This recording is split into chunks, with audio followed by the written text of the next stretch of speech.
हरे कृष्णा, जय शिव शंभो। आप सभी को सावन पूर्णिमा की हार्दिक शुभकामनाएं। आज सावन पूर्णिमा के खास अवसर पर चलिए सुनते हैं श्री सत्यनारायण व्रत कथा।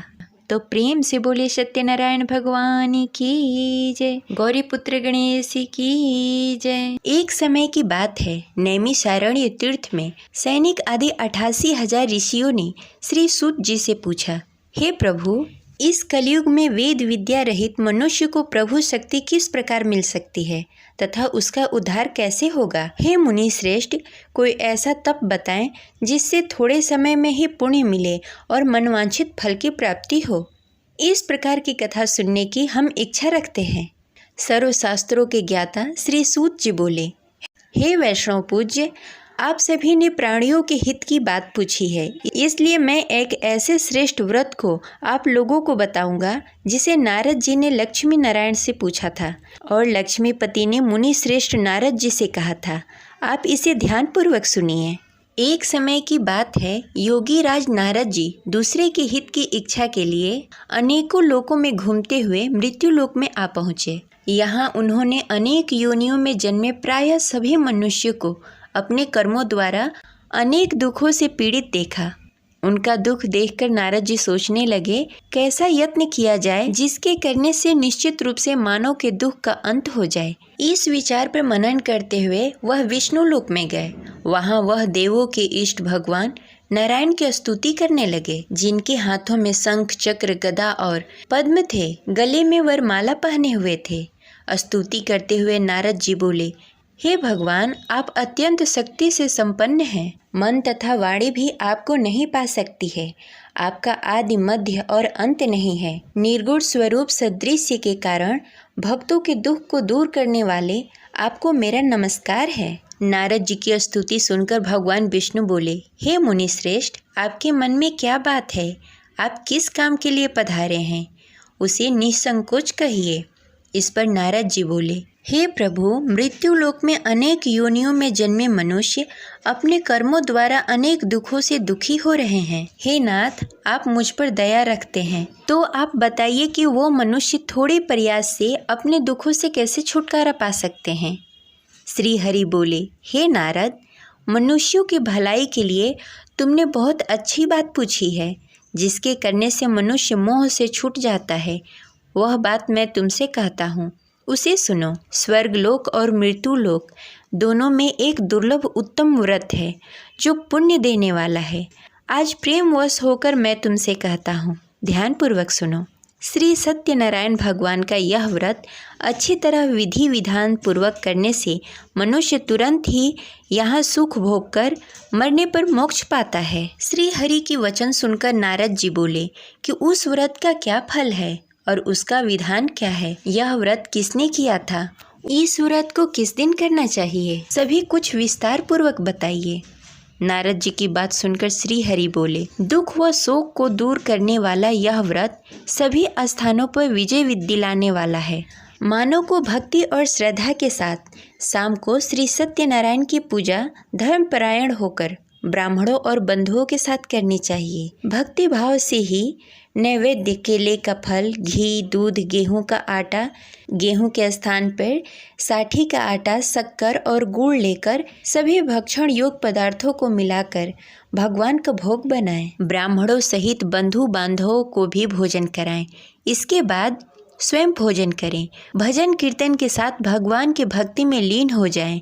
इस तरह से सत्यनारायण भगवान का व्रत करने पर मनुष्य की सारी इच्छाएं निश्चित रूप से पूरी होती है। इस कली काल अर्थात कलयुग में मृत्यु लोक में मोक्ष का यही एक सरल उपाय बताया गया है। इस प्रकार श्री सत्यनारायण व्रत कथा का प्रथम अध्याय संपन्न हुआ। तो प्रेम से बोलिए सत्यनारायण भगवान की जय। श्री सत्यनारायण कथा के दूसरे अध्याय के अनुसार श्री सूत जी बोले, हे ऋषियों, जिसने पहले समय इस व्रत को किया था उसका इतिहास कहता हूँ, ध्यान से सुनो।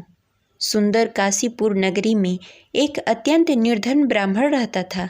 भूख प्यास से परेशान होकर वह धरती पर घूमता रहता। ब्राह्मणों से प्रेम करने वाले भगवान ने एक दिन ब्राह्मण का वेश धारण करके उसके पास जाकर पूछा, हे विप्र, नित्य दुखी होकर तुम पृथ्वी पर क्यों घूमते हो? दीन ब्राह्मण बोला, मैं निर्धन ब्राह्मण हूँ, भिक्षा के लिए धरती पर घूमता हूँ। हे भगवान, यदि आप इसका कोई उपाय जानते हो तो बताएं। वृद्ध ब्राह्मण कहता है, हे विप्रय, सत्यनारायण भगवान मनोवांछित फल देने वाले हैं, इसलिए तुम उनका पूजन करो। इसे करने से मनुष्य सभी दुखों से मुक्त हो जाता है। वृद्ध ब्राह्मण बनकर आए सत्यनारायण भगवान उस निर्धन ब्राह्मण को व्रत का सारा विधान बताकर अंतर्ध्यान हो गए। ब्राह्मण मन ही मन सोचने लगा कि जिस व्रत को वृद्ध ब्राह्मण करने को कहा गया है, मैं उसे जरूर करूँगा। यह निश्चय करने के बाद उसे रात में नींद नहीं आई। वह सवेरे उठकर सत्यनारायण भगवान के व्रत का निश्चय कर भिक्षा के लिए निकल चला। उस दिन निर्धन ब्राह्मण को भिक्षा में बहुत धन मिला, जिससे उसे बंधु बांधवों के साथ मिलकर श्री सत्यनारायण भगवान का व्रत संपन्न किया। भगवान सत्यनारायण का व्रत संपन्न करने के बाद वह निर्धन ब्राह्मण सभी दुखों से छूट गया। हर माह इस व्रत को करने लगा। इस तरह से सत्यनारायण भगवान के इस व्रत उसी समय से जो मनुष्य करेगा वह सभी प्रकार के पापों से छूटकर मोक्ष को प्राप्त होगा और सभी दुखों से मुक्त हो जाएगा। श्री सूत जी बोले कि इस तरह से नारद जी से नारायण जी का कहा हुआ श्री सत्यनारायण व्रत को मैंने तुमसे कहा। हे विप्रो, मैं अब और क्या कहूँ। ऋषि बोले, हे मुनिवर, संसार में उस विप्र से सुनकर और किस किस ने इस व्रत को किया, हम सब इस बात को सुनना चाहते हैं। इसके लिए हमारे मन में श्रद्धा का भाव है। श्री सूत जी बोले, हे मुनियों, जिसने इस व्रत को किया वह सब सुनो। एक समय वही विप्र धन और ऐश्वर्य के अनुसार अपने बंधु बांधवों के साथ इस व्रत को करने को तैयार हुआ। उसी समय एक लकड़ी बेचने वाला बूढ़ा आदमी आया और लकड़ियां बाहर रखकर अंदर ब्राह्मण के घर में आ गया। प्यास से दुखी वह लकड़हारा उसको व्रत करते देख विप्र को नमस्कार कर पूछने लगा कि आप यह क्या कर रहे हैं तथा इसे करने से क्या फल मिलेगा, कृपया करके मुझे बताइए। ब्राह्मण ने कहा कि सब मनोकामनाओं को पूरा करने वाला यह सत्यनारायण भगवान का व्रत है। इनकी कृपा से ही मेरा घर धन्य धान्य आदि से भरा हुआ है।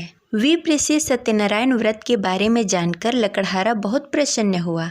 चरणामृत लेकर वह प्रसाद खाने के बाद वह अपने घर गया। लकड़हारे ने अपने मन में संकल्प लिया कि आज लकड़ी बेचकर जो धन मिलेगा उसी से श्री सत्यनारायण भगवान का उत्तम व्रत करूँगा। मन में इस विचार को लेकर बूढ़ा आदमी सिर पर लकड़ियाँ रखकर नगर में बेचने गया। जहाँ धनी लोग ज़्यादा रहते थे, उस नगर में उसे अपनी लकड़ियों का दाम पहले से 4 गुना अधिक मिला। बूढ़ा व्यक्ति प्रसन्नता के साथ दान लेकर केले, शक्कर, घी, दूध, दही और गेहूं का आटा लेकर श्री सत्यनारायण भगवान के व्रत की अन्य सामग्री लेकर अपने घर को गया। वहां उसने अपने बंधु बांधवों को बुलाकर विधि विधान से श्री सत्यनारायण भगवान का पूजन और व्रत किया। इस व्रत के प्रभाव से वह बूढ़ा लकड़हारा धन, पुत्र आदि से युक्त होकर संसार के समस्त सुख भोग कर अंतकाल में बैकुंठ धाम को चला गया। इस प्रकार श्री सत्यनारायण कथा के दूसरी अध्याय संपन्न हुई। तो प्रेम से बोली श्री सत्यनारायण भगवान की जय। सत्यनारायण व्रत कथा के तीसरी अध्याय के अनुसार श्री सूत जी बोले, हे मुनि श्रेष्ठो, अब आगे की कथा कहता हूँ। पहले समय में उल्कामुख नामक एक बुद्धिमान राजा था। वह सत्यवक्ता और जितेंद्रिय था। प्रतिदिन देव स्थान पर जाकर और निर्धनों को धन देकर उसके कष्ट दूर करता था। उसकी पत्नी कमल के समान मुख वाली तथा सती सावित्री थी। भद्रशिला नदी के तट पर दोनों ने श्री सत्यनारायण भगवान का व्रत किया। उसी समय साधु नाम का एक वैश्य आया। उसके पास व्यापार करने के लिए बहुत सारा धन भी था। राजा को व्रत करते देखकर वह विनय के साथ पूछने लगा, हे राजन, भक्ति भाव से पूर्ण होकर आप यह क्या कर रहे हैं? मैं सुनने के लिए इच्छुक हूँ, आप मुझे बताइए। राजा बोला, हे साधु, अपने बंधु बांधवों के साथ पुत्रादि आदि प्राप्ति के लिए यह महाशक्तिशाली श्री सत्यनारायण भगवान का व्रत और पूजन कर रहा हूँ। राजा के वचन सुनकर साधु आदर के साथ बोला, हे राजन, मुझे इस व्रत का सारा विधान कहिए। आपके कथानुसार मैं भी इस व्रत को करूँगा। मेरी भी संतान नहीं है और इस व्रत को करने से निश्चित रूप से मुझे संतान की प्राप्ति होगी। राजा से सारा व्रत का विधान सुनकर व्यापार से निवृत्त होकर वह अपने घर गया। साधु वैश्य ने अपने पत्नी को संतान देने वाला इस व्रत का वर्णन कहकर सुनाया और कहा कि जब मेरी संतान होगी तब मैं इस व्रत को करूँगा। साधु ने इस तरह से वचन कर अपनी पत्नी लीलावती से कही। एक दिन लीलावती पति के साथ आनंदित हो संसारिक धर्म में पवित्र होकर श्री सत्यनारायण भगवान की कृपा से गर्भवती हुई। 10वें महीने में उसके गर्भ से एक सुंदर कन्या ने जन्म लिया। दिनों दिन वह ऐसे बढ़ने लगी जैसे शुक्ल पक्ष का चंद्रमा बढ़ता है। माता पिता ने अपनी कन्या का नाम कलावती रखा। एक दिन लीलावती ने मीठे शब्दों में अपने पति को याद दिलाया कि उसने सत्यनारायण भगवान की जिस व्रत को करने का संकल्प लिया था उसे करने का समय आ गया है। आप इस व्रत को करिए। साधु बोला कि हे प्रिय, इस व्रत को मैं उसके विवाह पर करूँगा। इस प्रकार अपनी पत्नी को आश्वासन देकर वह नगर को चला गया। कलावती पिता के घर में रहकर दिनों दिन बड़ी होने लगी। साधु ने एक बार अपनी कन्या को अपने नगर की सखियों के साथ खेलते हुए देखा तो तुरंत ही दूत को बुलाया और कहा कि मेरी कन्या योग वर देखकर आओ। साधु की बात सुनकर दूत कंचन वन में पहुंचा। वहां अच्छी तरह से देख सुनकर लड़की के सुयोग वाड़िक पुत्र को ले आया। सुयोग लड़के को देखकर साधु ने बंधु बांधवों को बुलाकर अपनी पुत्री का विवाह कर दिया। लेकिन दुर्भाग्य की बात यह है कि साधु ने अभी भी श्री सत्यनारायण भगवान का व्रत नहीं किया। इस पर श्री भगवान क्रोधित हो गए और श्राप दिया कि साधु अत्यधिक दुख से मिले। अपने कार्य में कुशल साधु बनिया जमाई को लेकर समुद्र के पास स्थित होकर रत्नसारपुर नगर में गया। वहां जाकर दामाद और ससुर दोनों ने मिलकर चंद्रकेतु राजा के नगर में व्यापार करने लगे। एक दिन भगवान श्री सत्यनारायण की माया से एक चोर राजा के घर राजा का धन चुराकर भाग गया। उसने राजा के सिपाहियों को अपना पीछा करते देख चुराया हुआ धन वहां रख दिया जहां साधु अपने जमाई के साथ ठहरा हुआ था।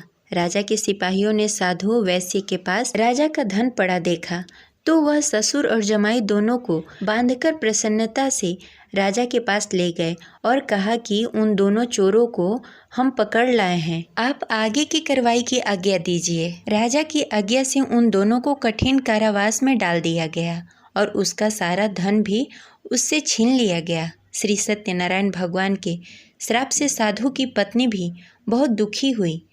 घर में भी धन सारा खत्म हो गया। उसे चोर चुरा ले गए। शारीरिक तथा मानसिक पीड़ा और भूख प्यास से अति दुखी होकर अन्न की चिंता में कलावती एक ब्राह्मण के घर गई। वहां उसने श्री सत्यनारायण भगवान का व्रत होते हुए देखा। फिर कथा भी सुनी। वह प्रसाद ग्रहण कर रात को घर वापस आई। माँ ने कलावती से पूछा कि हे पुत्री, अब तक तुम कहाँ थी? तेरे मन में क्या है? कलावती ने अपनी माँ से कहा कि हे माँ, मैंने एक ब्राह्मण के घर श्री सत्यनारायण भगवान का व्रत देखा। कन्या के वचन सुनकर लीलावती भगवान के पूजन की तैयारी करने लगी।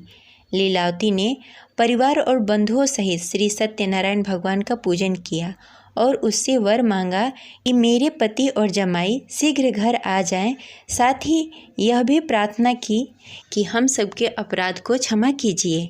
श्री सत्यनारायण भगवान इस व्रत से संतुष्ट हो गए और राजा चंद्रकेतु के सपने में दर्शन देकर कहा कि हे राजन, तुम उन दोनों वैश्यों को छोड़ दो और तुमने जो उसका धन लिया है उसे वापस कर दो। अगर तुमने ऐसा नहीं किया तो मैं तुम्हारा धन, राज्य, संतान सभी को नष्ट कर दूंगा। राजा को यह सब कहकर भगवान अंतर ध्यान हो गए। प्रातःकाल सभा में राजा ने अपना सारा सपना सबको सुनाया। फिर बोले कि वड़िक पुत्रों को कैद से मुक्त कर सभा में लाओ। दोनों ने आते ही राजा को प्रणाम किया। राजा मीठी वाणी में बोला कि हे महानुभाव, भाग्यवश ऐसा कठिन दुख तुम्हें प्राप्त हुआ है, लेकिन अब तुम्हें कोई भय नहीं है। ऐसा कहकर राजा ने उन दोनों को नए वस्त्र आभूषण भी पहनाए और जितना धन उनका लिया था उसे दुगना धन वापस कर दिया। दोनों वैश्य अपने घर को चले गए। इस प्रकार सत्यनारायण व्रत कथा की तीसरी अध्याय संपन्न हुई। तो प्रेम से बोलिए भगवान सत्यनारायण की जय। सत्यनारायण कथा के चौथे अध्याय के अनुसार सूत जी बोले, वैश्य ने मंगलाचार कर अपनी यात्रा प्रारंभ की और अपने घर की ओर चल पड़ा। उसके थोड़ी दूर जाने के बाद एक दंडी वेशधारी श्री सत्यनारायण ने उससे पूछा, हे साधु, तेरे नाव में क्या है? अभिवाड़िक वड़िक हंसता हुआ बोला, हे दंडी, आप क्यों पूछते हैं? क्या धन लेने की इच्छा है? मेरे नाव में तो बेल और पत्ते भरे हुए हैं। वैश्य के कठोर वचन सुनकर भगवान बोले, तुम्हारा वचन सत्य हो। दंडी ऐसे वचन कह वहाँ से दूर चले गए। कुछ दूर जाकर समुद्र के किनारे बैठ गए। दंडी के जाने के बाद साधु वैश्य ने नित्य क्रिया के पश्चात नाव को ऊंची उठते देखकर अचंभा माना और नाव में बेल पत्ते आदि देखकर मूर्छित होकर जमीन पर गिर पड़ा। मूर्छा खुलने पर वह अत्यंत शोक में डूब गया। तब उसका दामाद बोला कि आप शोक न मनाएं, यह दंडी का श्राप है, इसलिए हमें उसके शरण में जाना चाहिए, तभी हमारी मनोकामना पूरी होगी। दामाद की बात सुनकर वह दंडी के पास पहुंचा और अत्यंत भक्ति भाव से नमस्कार करके बोला, मैंने आपसे जो असत्य वचन कहे थे उसके लिए मुझे क्षमा कर दें। ऐसा कहकर महान शोकातुल्य होकर रोने लगा। तब दंडी भगवान बोले, हे वड़िक पुत्र, मेरी आज्ञा से बार बार तुम्हें दुख प्राप्त हुआ है, तुम मेरी पूजा से विमुख हुआ। साधु बोला, हे भगवान, आपकी माया से ब्रह्मा आदि देवता भी अपने रूप को नहीं जानते, तब मैं अज्ञानी कैसे जान सकता हूँ? आप प्रसन्न होइए। अब मैं समर्थ के अनुसार आपकी पूजा करूँगा। मेरी रक्षा करो और पहले के समान नौका में धन भर दें। साधु वैश्य की भक्ति पूर्वक वचन सुनकर भगवान प्रसन्न हो गए और उसकी इच्छानुसार वरदान देकर अंतर्ध्यान हो गए। ससुर दामाद जब नाव पर आए तो नाव धन से भरी हुई थी। फिर वहीं अपने अन्य साथियों के साथ सत्यनारायण भगवान का पूजन कर अपने नगर को चल दिए। जब नगर के नज़दीक पहुँचे तो दूत को घर पर खबर करने के लिए भेज दिया। दूत साधु की पत्नी को प्रणाम कर कहता है, मालिक अपने दामाद सहित नगर के निकट आ गए हैं। दूत की बात सुनकर साधु की पत्नी लीलावती ने बड़े हर्ष के साथ सत्यनारायण भगवान का पूजन कर अपनी पुत्री कलावती से कहा कि मैं अपने पति के दर्शन को जाती हूँ, तू कार्य पूर्ण कर शीघ्र आ जाना। माता के ऐसे वचन सुनकर कलावती जल्द से प्रसाद छोड़कर अपने पति के पास चली गई। प्रसाद की अवहेलना के कारण श्री सत्यनारायण भगवान रुष्ट हो गए और नाव सहित उसके पति को नाव में डुबो दिया। कलावती अपने पति को ना पाकर रोती हुई जमीन पर गिर पड़ी। नौका को डूबा हुआ देखकर वह कन्या को रोता देख साधु दुखी होकर बोला कि हे प्रभु, मुझसे तथा मेरे परिवार से जो भूल हुई है उसे क्षमा करें। साधु की दीन वचन सुनकर श्री सत्यनारायण भगवान प्रसन्न हो गए और आकाशवाणी हुई, हे साधु, तेरी कन्या मेरी प्रसाद को छोड़कर आई है, इसलिए उसका पति अदृश्य हो गया है। यदि घर जाकर प्रसाद खाकर लौटती है तो उसे उसका पति अवश्य मिलेगा। ऐसी आकाशवाणी सुनकर कलावती घर पहुंचकर प्रसाद ग्रहण करती है और फिर आकर अपने पति के दर्शन करती है।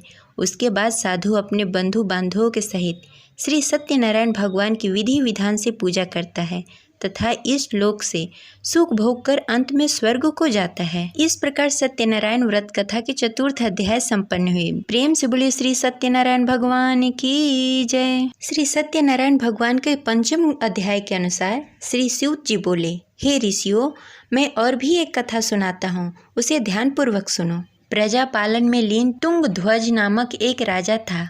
उसने भी भगवान का प्रसाद त्याग कर बहुत दुख सहन किया। एक बार वन में जाकर वन्य पशुओं को मारकर वह बड़ के पेड़ के नीचे आया। वहाँ उसने ग्वालों को भक्ति भाव से अपने बंधुओं के सहित सत्यनारायण भगवान का पूजन करते देखा। अभिमानवश राजा ने उन्हें देखकर भी पूजा स्थान में नहीं गया, न ही उसने भगवान को नमस्कार किया। ग्वालों ने राजा को प्रसाद दिया, लेकिन उसने वह प्रसाद नहीं खाया और प्रसाद को वहीं छोड़कर अपने नगर को चला आया। जब वह नगर में पहुंचा तो वहां सब कुछ तहस नहस हो गया था। वह शीघ्र ही समझ गया कि यह सब भगवान ने ही किया है। वह दोबारा ग्वालों के पास पहुंचा और विधि पूर्वक पूजा कर प्रसाद खाया और श्री सत्यनारायण भगवान की कृपा से सब कुछ पहले की जैसा हो गया।